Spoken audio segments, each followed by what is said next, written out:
Hey there, welcome back to High Infidelity, the best channel for cheating stories. Like and subscribe to channel for more spicy stories. Now, let's get into today's story video. Rant: I am a husk of a human being since I found out about the infidelity. A year ago, I discovered that my girlfriend of 5 years, whom I believed would be my wife and whom I adored, had been cheating on me. I acquired the evidence entirely by chance.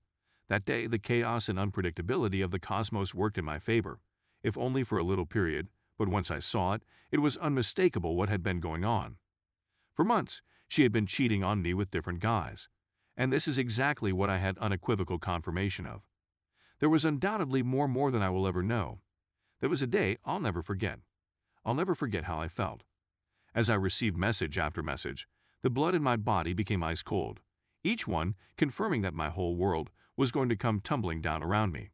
In my mind, my whole view on my relationship started to twist. What I had previously thought did not match what I was now witnessing.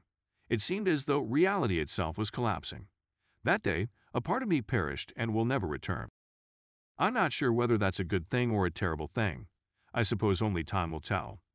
After a few hours, I gathered my courage and resolved to face her.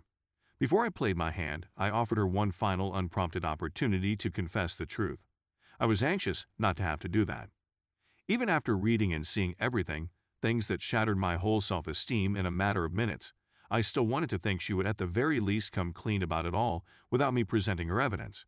I now realized that I was utterly insane at the time. How could I expect someone as deceitful, greedy, cowardly, and dishonest as her to tell me the truth? She'd previously shown that she was who she claimed to be. She was the first person to whom I ever really opened myself, both physically and emotionally. I was absolutely innocent and had a blind optimism and trusting attitude that she effectively abused and has since vanished. I sat her down gently but firmly and asked her if she had anything she needed to tell me. She declined.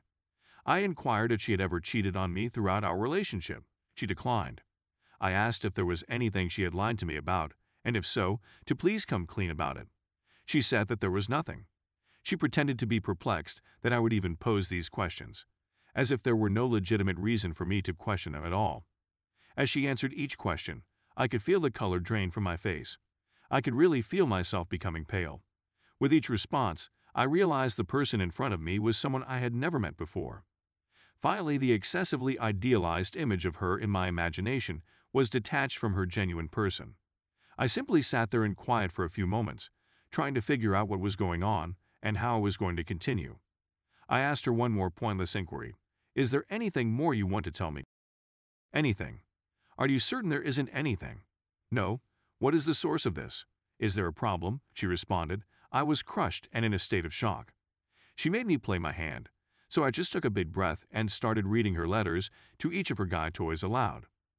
Even when I read them aloud and glanced over to her for her reaction, she seemed perplexed as to why I was reading them at all and pretended as if nothing was wrong. As if these communications didn't imply anything unusual at all. It was just a routine discussion amongst friends, which was weird to me since I don't recall having any buddies with whom I discussed meeting up for, snuggling, or kissing. Call me crazy, but I don't send nude images of myself to my friends, and they don't send me naked pictures of themselves. The more she pretended to be stupid as I read them, the more enraged I became. My head felt like it was ready to burst. On the exterior, I kept my cool. But on the inside, I was on the edge of going insane. I didn't fall for her deception methods. No, not this time. I knew I had all of the cards. I went through each message, explaining to her, like you would to a kid, what each message meant, why it was bad, and why it suggested she was cheating on me after reading them all out maybe 3 times without her even admitting she had done anything wrong. She was a wise young lady who didn't need me to explain why sending a message indicating plainly that she was going to meet up with someone was considered cheating. Even still, she would debate with me about each message, striving to downplay its ramifications to the greatest extent possible. She lied, denied, and reduced everything she could. Finally, as I constantly put out my case with each communication, like a lawyer would in court, she realized I wasn't falling for her deceptive techniques. She sobbed and sobbed and sobbed. She was doomed. She said that she felt terrible and guilty about it. She was in such a bad mood. What a helpless victim of this terrible world she was. She said she merely did it to increase her self-esteem. "It's not what it seems to be," she said. She had been thinking about informing me for days, but didn't want to harm me, so she chose to carry the load as punishment and never tell me. But she also told me she was going to inform me in a few days. Neither example made sense, considering that this was not something that happened in the distant past. It was continually happening, and she denied everything until I physically forced her to admit. Even yet, she reduced as much as she could while admitting.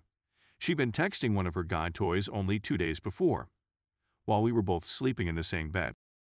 She said she was only doing it because she suspected I was cheating on her and that she would stop when I did. I asked her what made her believe I was cheating on her and if she had any evidence. Crickets. I was not, have never been, and will never be a cheater. She flung every explanation she could think of in the hopes that one would stick and I'd believe it. She blurted out so many words in her crocodile tears that half of them contradicted one another. I had the impression that I was seeing the unraveling of a whole individual in front of me. A ball of falsehoods packed tightly together, ultimately unraveled by a slack thread. It seemed like I wasn't even looking at a human person anymore, but at some nasty beast trying but failing to resemble one. I really considered if she had a personality issue or was a psychopath/sociopath to some extent. It was very strange and distressing to see her unraveling. Throughout our relationship, she did a slew of other heinous things to me. I was young, inexperienced, and caring. Someone like that would be the ideal target for someone like that. I treated her like gold as she emotionally tormented me and love-bombed me until I forgave her. Then do something much worse. Then she will love-bomb me until I forgive her. Then do something much worse. And the cycle would continue, until she finally abused me horribly without remorse, ending in her ultimate betrayal. The only reason she tried to demonstrate, fake, regret was because I'd had enough of her and her unethical actions. I called it quits. To make matters worse, she informed her family, whom I loved as if they were my own, and for whom I did so much that it would be too long to list in this essay, that I was the one who cheated on her. She had a younger cousin who lived with her family and with whom she was close. I treated her as if she were my own flesh and blood, and I sincerely loved her as if she were my little sister.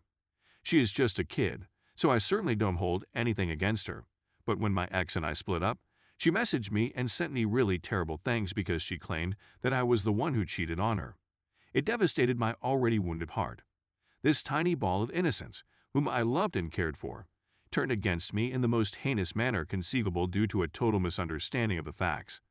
And I was well aware that she had probably turned the rest of her family against me as well. I wanted to respond back and defend myself, saying that it was her who cheated, but I was so exhausted that I just banned my ex and her whole family on everything and went no contact. I realized it was pointless to attempt to argue with her family members about what had transpired, and I wasn't going to show a kid the filthy things my ex wrote to her AP in order to clear my name in her eyes. I haven't felt human since that day. I'm just in my late 20s, yet I feel like I've been alive for 1,000 years. Every day is a recitation of the same routine. I go about like a zombie, taking care of the tasks that I must like job, but on the inside I am in full pain. I can't recall the last time I awoke with anything other than unpleasant feelings. My self-esteem is close to none. On most days, I actually despise myself. I'm no longer interested in anything. My previous goals and ambitions have all but evaporated. I'm scarcely able to drag myself out of bed. I'm filled with rage like I've never felt before, always bubbling under the surface. My existence is being boiled away. I'm in the worst depression I've ever experienced. I'm plagued with vengeful ideas that I hesitate to act on. I'm having disturbing ideas of committing violent things to myself.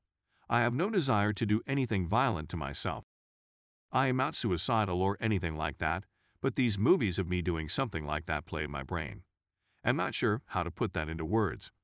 I just have a mental image of myself doing something like that, and I have no desire to really do it. I merely watch it happen, if that makes sense. Almost everything is a direct effect of my connection with my ex. I'm not here to give you advice. Despite her several efforts to win me back and demonstrate how much she really loves me, I have no communication with my ex. I go to the gym and keep myself in good condition. I have many wonderful friends with whom I spend my time, as well as a wonderful family of my own. I don't want to burden them with my suffering. I do my best to put on a brave front while suffering alone. I have a lot of interests as well as a terrific job, but when the hustle ceases, ideas fill my mind like a tsunami. The negativity hangs on me like an anvil around my neck. To clarify for some, my ex and her family have no contact with anybody in my life. So she isn't going around telling everyone I know that I'm the terrible person. She simply informed her family. Obviously, it still stings after all I've done for them and the love I and her family had, but it has no bearing on my present life/relationships. Everyone who knows me is aware of what occurred. I'm not even sure why I wrote this post. I think I'm simply venting/ranting. It might be tough to keep everything to myself at times. Reading this may help someone who has cheated or is considering cheating appreciate the significance of their acts. If they ever thought such a selfish, cowardly, and despicable thing in the first place. Perhaps one of you has had a similar situation, and we might feel better together as a result of our shared experiences. It's comforting to know that we're not alone in our suffering. That is a natural element of being human. Thank you for taking the time to read this. I apologize for the length, and I don't want to dampen anyone's spirits. I wish you joy and happiness in your life. Be considerate. Be considerate. Be truthful. Be a person of character. Send forth love, laughter, and smiles, not sorrow, suffering, or pain. Treat people in the same way that you would want to be treated. Something we are all taught from an early age, yet many do not seem to understand.